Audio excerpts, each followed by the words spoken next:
Tout le plaisir est pour moi de vous informer, Madame, Monsieur, bonjour et merci de nous rejoindre dans cette livraison de l'actualité sur la télévision nationale congolaise. Nous démarrons ce journal par les activités du président de la République, Félix-Antoine Tshisekedi Tshilombo, qui s'est entretenu hier dans la soirée avec une délégation du Congrès américain conduite par l'ambassadeur américain en poste à Kinshasa.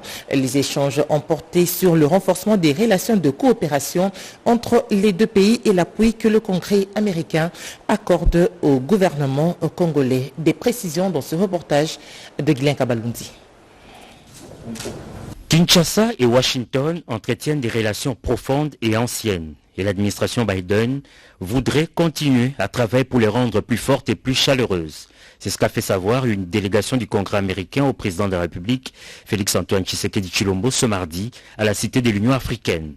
Conduit auprès du chef de l'État par l'ambassadeur américain en poste à Kinshasa, John James du Parti républicain et membre de la Chambre des représentants du Congrès américain et Sarah Jacobs du Parti démocrate disent être venus pour montrer l'appui du Congrès au gouvernement de la République démocratique du Congo. Nous sommes venus pour parler avec nos partenaires congolais et montrer que nos deux partis, que ce soit les partis républicains, que ce soit les partis démocrates, nous voulons travailler pour appuyer la RDC, que ce soit dans les questions des droits de l'homme, que ce soit pour régler cette question de l'insécurité à l'est du pays, que ce soit en ce qui concerne les questions économiques pour arriver à développer l'économie de la RDC de manière à ce que la population de la République démocratique du Congo puisse bénéficier de ces ressources. Et donc nous sommes là pour apporter cet appui dans le cadre de notre relation stratégique. Pour ces parlementaires, les relations diplomatiques entre la RDC et les États-Unis d'Amérique demeurent très bonnes. La République démocratique du Congo et les États-Unis ont une ancienne histoire, ensemble et de bonnes relations depuis longtemps. Et nous, en tant qu'États-Unis d'Amérique, nous voulons continuer à travailler pour rendre cette relation encore plus forte et toujours plus chaleureuse. Cette volonté affichée du pays de l'oncle Sam pour un partenariat plus solide avec la République démocratique du Congo rencontre les vœux maintes fois exprimés par le chef de l'État dans le rapport avec ses nombreux partenaires. Ouverture en Afrique du Sud du 15e sommet des BRICS avec au programme l'élargissement des nouveaux membres du bloc pays émergents au moment où le groupe cherche à étendre son influence politique et économique mondiale. Un défilé des unités de la police sud-africaine et de protection civile a été organisé sur place à Johannesburg. On en parle avec Richard Kalala. Le sommet des BRICS ouvre ses portes ce mardi 22 août 2023 en Afrique du Sud. Ce même mardi, le Premier ministre et chef du gouvernement Jean-Michel Sama Lukonde Kyenge a affolé les sols sud-africains pour représenter le chef de l'État Félix-Antoine Tshisekedi Tshilombo à cette rencontre des pays émergents qui représentent 40% de l'économie mondiale. Jean-Michel Sama Lukonde Kyenge est porteur d'un message du président de la République. Plusieurs rendez-vous diplomatiques et d'affaires sont enregistrés dans le programme du chef de l'exécutif national en séjour à Johannesburg, également pour présenter les opportunités d'affaires qu'offre la République démocratique du Congo en termes des ressources naturelles et de la facilité qu'offre aujourd'hui les zones économiques spéciales. Soit à la suite du Premier ministre, le ministre de l'Industrie, le vice-ministre des Affaires étrangères et des Finances. Vous avez suivi l'arrivée du Premier ministre Jean-Michel Sama Lukonde Kyenge à ce 15e sommet de BRICS. Jean-Michel Sama Lukonde Kyenge qui a représenté le chef de l'État Félix-Antoine Tshisekedi Tshilombo. Rendre les sites militaires de garnison de Kinshasa sains et propres. Et c'est l'objectif poursuivi par l'UGSC de l'ingénieur Bidouanga avec la contribution de la brigade de génie civil des FARDC. On en parle avec Rodé Panda.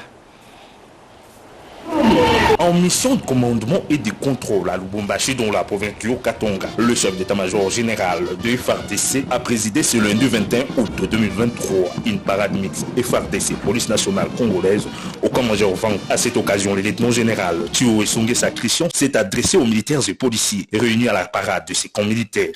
La loyauté, le patriotisme ainsi que la discipline militaire ont constitué le point clé de son adresse. Par ailleurs, le chef d'état-major général a de nouveau interdit toute présence des militaires militaires de cette partie du territoire, dont les carrés miniers, mais également dans la protection des Indo-Pakistanais. Le général Chiwewe a également présenté aux militaires la nouvelle tenue de combat des FARDC qui sera dotée bientôt dans la garnison de Lubumbashi et a appelé les policiers et militaires à une franche collaboration. Je vous exhorte tous à renouveler votre loyauté au commandant suprême. Nous ne devons pas oublier notre mission qui est de protéger la population et ses biens. J'insiste sur la discipline au sein de l'armée. Tous ceux qui affreignent les règles seront amenés à l'auditorat militaire. Je n'aimerais pas voir un soldat au carré minier. C'est un travail de policier et de mine. La police de mine. Totosa teri owana bolati eza ya mokonzi ya mboka atindi mutu moko te na karomine bolongo la basoda na bino na bamine. Un défilé militaire a sanctionné cette causerie morale. C'était la parade présidée par le général Chiwewe où il a strictement interdit la présence de militaires dans les carrés miniers. C'est hier, mardi 22 août, qu'a eu lieu la cérémonie de restitution de la restitution et remise scientifique de travaux de réécriture des textes normatifs de l'UNPC au ministre de la Communication et Médias, Patrick Mouyaya Katembwe. Suivez cela dans ce reportage. La fondation de l'Union nationale de la presse congolaise pointe déjà à l'horizon. Ministre de la communication et médias, animateur de l'UNPC et autres partenaires placent déjà le curseur vers l'organisation du congrès. Deux assises qui, selon le vœu des uns et des autres, doivent s'y tenir avant les élections de décembre 2023. C'est mardi au salon Naomi de l'hôtel Béatrice lors de cette cérémonie de restitution et remise solennelle de résolution de travaux de son comité scientifique. Le ministre Patrick Mouyaya l'a encore rappelé. Ici, nous avons eu l'avantage de baliser la voie à la tenue de ces congrès parce que comme le professeur Bamani l'a dit tout à l'heure, il y a eu un malade, il y a des maladies qui ont été identifiées, il y a un catharsis, il y a les remèdes qui ont été proposés. Maintenant, c'est le temps de l'administration de la remède pour que tous ensemble, nous puissions concourir à l'avènement d'une nouvelle structure qui aura une mission, qui est une mission cruciale, celle d'identifier les journalistes à travers la carte de presse, mais aussi celle de s'assurer que lorsqu'il y a dérapage dans les secteurs de médias, que nous soyons nous-mêmes en mesure de donner des réponses à des préoccupations que cela aura soulevées devant la communauté. Le président du comité scientifique a donné une belle économie de la nouvelle charpente qui dote l'UNPC d'un nouveau statut, d'un seul règlement intérieur, du code d'éthique et de déontologie et d'un manuel de procédure. Un plan de redressement de l'UNPC a été mis en place dont sa mise en œuvre pourra intervenir juste après la tenue du congrès. Si Modeste Chabani, président par intérim de l'UNPC, pense qu'il est grand temps d'opérer cette salubrité médiatique côté bailleur de fonds, représenté par Internews. Il faut plutôt saluer l'aboutissement heureux d'un long processus. Parmi les innovations, il faut noter que la carte de presse sera désormais signée par le président de l'UNPC et le président de la commission de la carte. Célébration 50 ans de l'IFACIC, Jérôme Sekana a posé un geste de bienveillance en dotant des vivres et non-vivres à la RTNC. C'est le directeur général adjoint de la RTNC qui a réceptionné. En marge du jubilé d'or de l'Institut facultaire des sciences de l'information et de la communication, le directeur général du groupe industriel Angèle a été l'hôte de la tranche matinale Les Paniers. Ce mardi 22 août 2023, Jérôme Sekana, Pénépapa, ancien de l'IFACIC, promotion 2005, n'est pas venu main vide. Dans sa gibecière, un lot de vivres et non-vivres produits du groupe industriel Angèle. À travers ce geste, le journaliste économique Sekana a tenu à exprimer sa gratitude envers la direction générale de l'RTNC qui a initié le programme 50 ans IFACIC, mais aussi encouragé les animateurs assidus de l'antenne matinale. De mon expérience en tant qu'ancien de l'IFACIC, c'était un grand plaisir pour moi d'arriver ici et de constater qu'il y a des changements énormes au niveau de la RTNC parce que ce sont des professionnels qui sont aussi le fruit de l'IFACIC qui est en train de diriger cette chaîne nationale. Il y a ma qualité de délégué général du groupe Angèle, j'ai promis en direct d'apporter quelques petits dons pour que les journalistes, pourquoi pas, tous ceux qui m'ont accueilli ici puissent quand même voir qu'est-ce que mon groupe produit. En présence du directeur général adjoint de la RTNC, José Adolphe Voto, le directeur des ressources humaines de la RTNC, a réceptionné ces dons et a promis d'en faire bon usage. Célébration 50 ans de l'IFASIC, on en parle encore. Le professeur, chef des travaux et autres parlent depuis quelques jours de cette alma mater. Je vous propose de suivre la réaction de Oboul Okwes.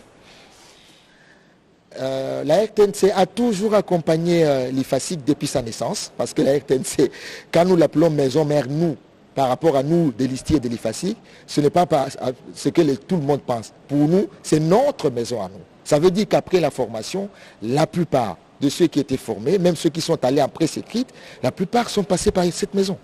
Donc pour nous, en fait, c'est chez nous ici, quand nous venons ici, c'est chez nous, de manière vraiment, comme on dit, chez nous. Voilà. Et donc pour nous, pour les 50 années qui vont venir, nous souhaitons que l'IFASIC puisse continuer à être le creuset de la meilleure formation en journalisme et en communication de notre pays.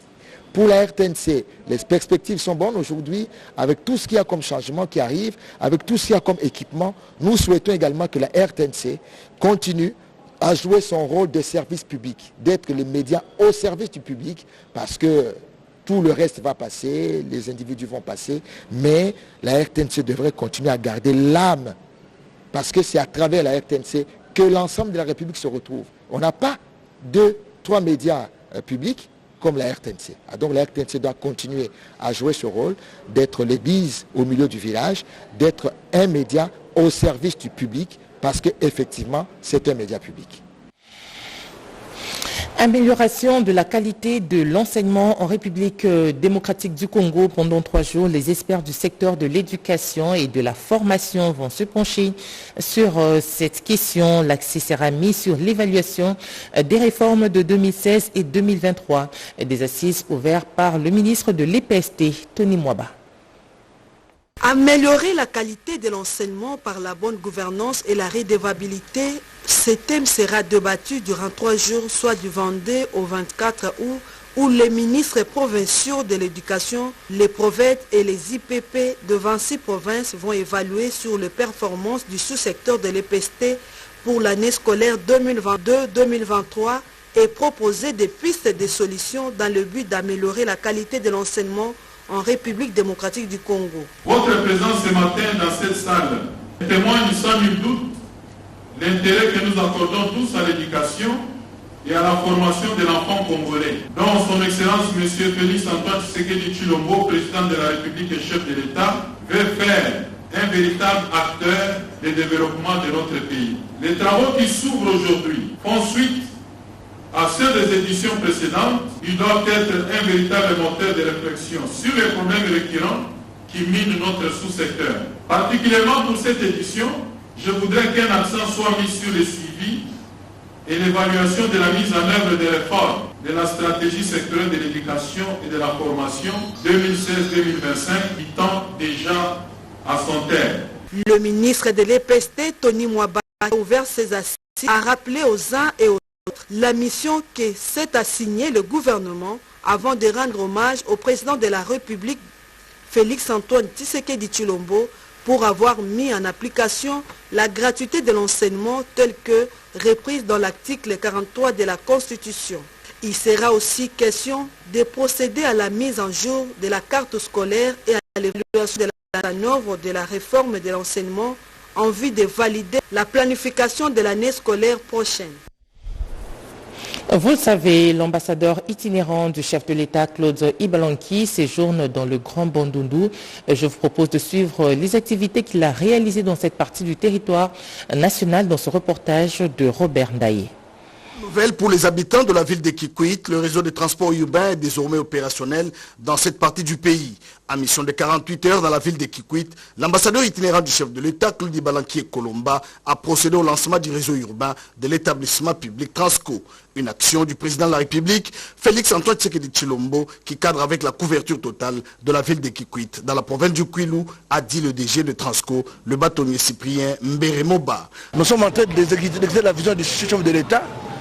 Et pour que cette vision soit effective sur le terrain, nous avons bénéficié de l'appui des notables de la place, en l'occurrence l'excellence Ibalanki. Les lobbying payants de l'ambassadeur itinérant du chef de l'État, Claude Ibalanki Kolomba, portent ses fruits. Grâce à cet esprit du patriotisme, la population de Kikwit se déplacera dans de bonnes conditions à seulement 500 francs congolais. Ces bus doivent être protégés. Claude Ibalanki salue les actions du président de la République, Félix Antoine Tshisekedi Tshilombo, en faveur de la population du Kwilu en général et en particulier celle de Kikwit. Plus que satisfait, c'est la première fois dans son histoire que la ville de Kikwit a un transport public et un bus Transco avec toute la sécurité qui l'accompagne.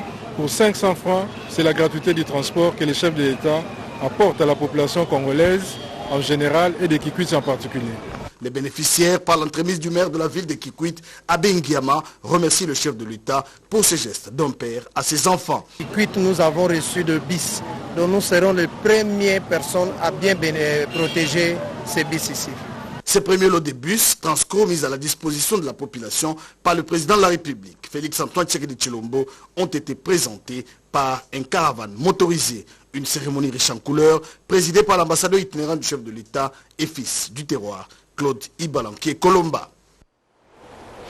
Parlons à présent de la desserte en électricité. Le pylône 156 de la SNEL SA est victime des vibrations régulières et ce suite aux casseurs de pierre de Caricongo à travers des dynamites. Le directeur de projet de la SNEL SA a effectué une descente sur le terrain. Edith Chala. Les casseurs de pierres de Caricongo et certains camions qui traversent les rues de Kinshasa, pleins de moellons de construction, sont une réelle menace à la desserte en électricité à Kinshasa. Le pylône 156, qui doit bénéficier de la servitude de 25 mètres de part et d'autre, est victime des vibrations régulières de ces machines et dynamites utilisées dans la casse des pierres. À côté des machines se trouvent ces marteaux qui commencent le bruit dès l'aube. Le directeur des projets à SNEL SA, Célestin Kaloubi Lukusa, dépêché par Fabrice Lucinde, directeur général de SNEL, se montre plutôt confiant. Tel que la population s'est dirigée vers ces ouvrages, donc les ouvrages étaient menacés. Premièrement, ce que nous avons fait, c'est de prendre contact directement avec les responsables de cette partie de la carrière, qui sont en association entre Citadop et Caricongo, de demander à ce que ceux qui travaillent avec eux, qui puissent s'éloigner des travail un peu à un endroit éloigné des ouvrages de la ligne électrique Zongo-Kinshasa. Il y a lieu de penser à la sécurité de cette infrastructure avec les mesures préventives. Les pouvoirs publics devraient prendre la question à cœur. Société, à présent, parlons du rassemblement des dignes filles et fils Lunda à Lubumbashi. Ils se sont retrouvés autour de l'empereur Mwantiav Mouchid III et des assises organisées sous le thème « La grandeur et la constance du peuple Lunda à travers le temps et l'espace ». Erika Bamba nous en parle. À Lubumbashi, les notables regroupements débarquent un à un. Ils sont venus de tous les 4 coins de la République, du Congo central, dans le territoire de Kimvula, de l'espace Bandundu, du Grand Kasaï, de Kinshasa, sans omettre ceux du Lualaba, Lubumbashi dans le Katanga. Ces filles et fils Lunda ont ainsi répondu à l'appel de l'empereur Mouchid III à travers le Uruntu a participé des causes autour du thème la grandeur et la constance du peuple Lunda à travers les temps et l'espace. L'empereur de Lunda, le grand chef Mwantiav Mouchid III, a à l'ouverture de ses assises invité ses filles et fils à l'unité. Restez ensemble, vivez ensemble. Chacun là où se trouve, pense à ton prochain. Nous sommes un même peuple. Message bien capté par le notable. Dans la foulée, la présidente nationale des Divars, Chantal Kanimbu, et d'autres personnalités. Ces assises ont bénéficié de l'appui logistique de Patrick Mouland et de Michel Kanimbu, aux côtés d'autres anonymes. Le PCA de la RVA, Trifon Kinke Mulumba, s'est rendu à l'aéroport de Lubumbashi où il a évalué les problèmes de ces sites. Il s'agit entre autres des fissures qu'il a constatées sur la piste d'atterrissage, mais aussi les problèmes de spoliation d'une partie de cette piste. Reportage Anita Luamba.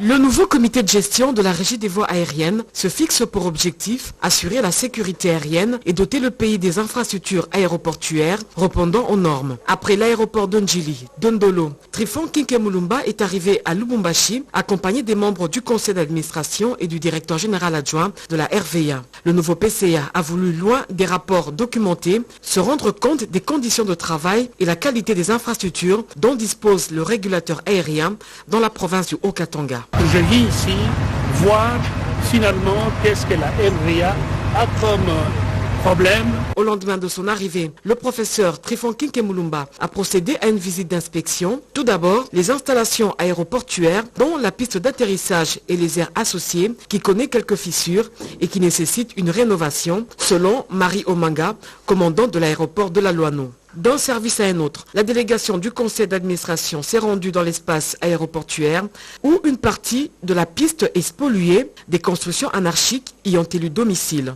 Trifon Kinke Mulumba reste intransigeant, tout sera mis en œuvre pour récupérer le bien de la RVA. On a vu la spoliation intenable des terrains qui appartiennent à la régie des voies aériennes.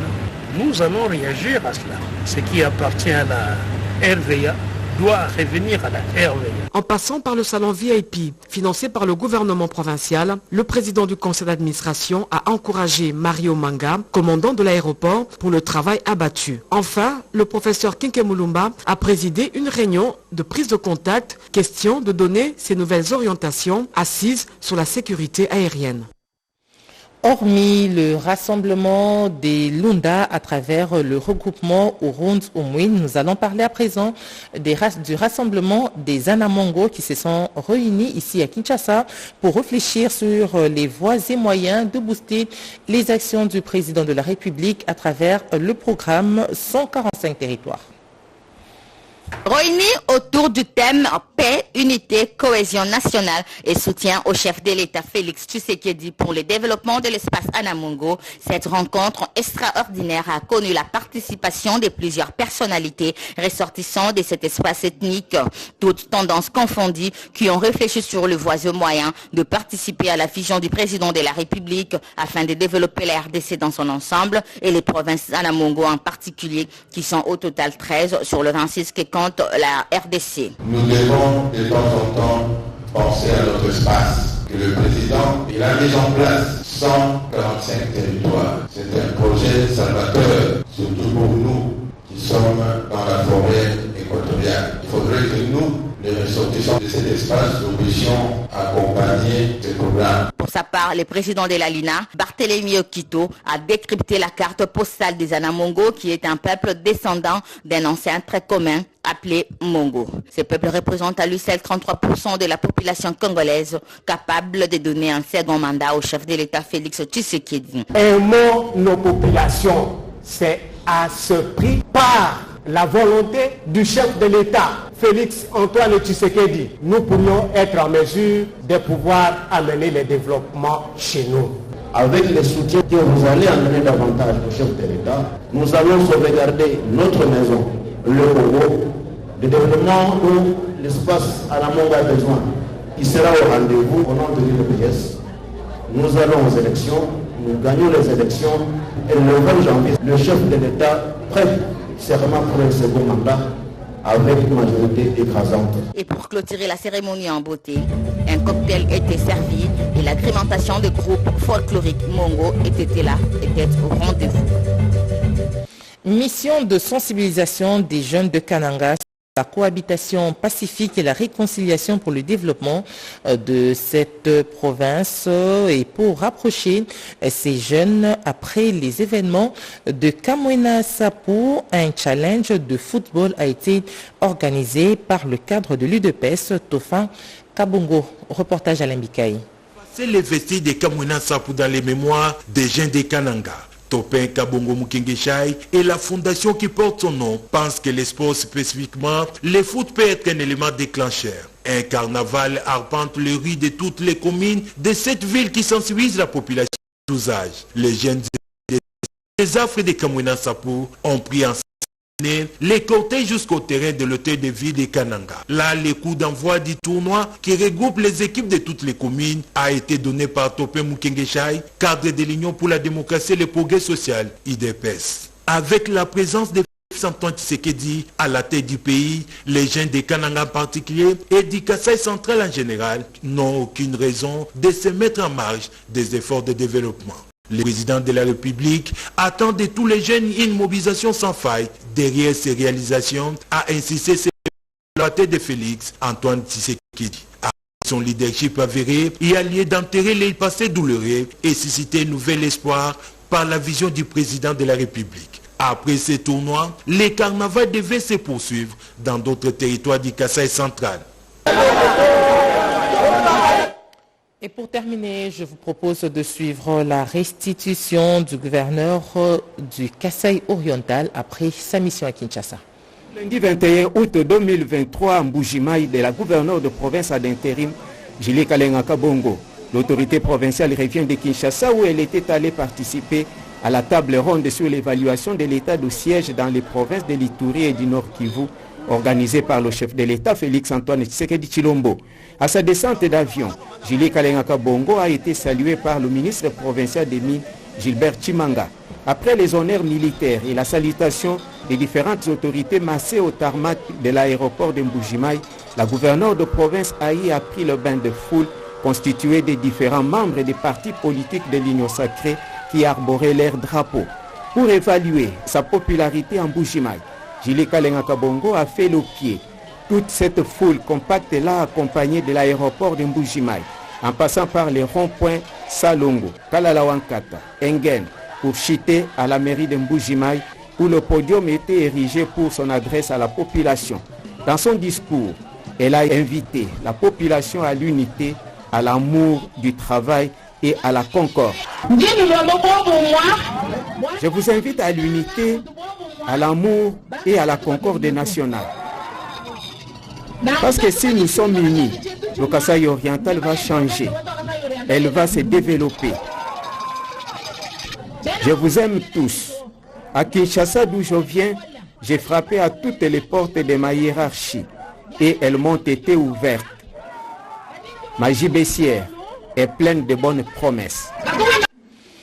Ce journal est terminé. Nous vous disons merci de nous avoir suivis. Vous allez suivre juste après ce journal l'entretien accordé au professeur Christian Ngandou, qui est coordonnateur du centre d'opération d'urgence santé publique.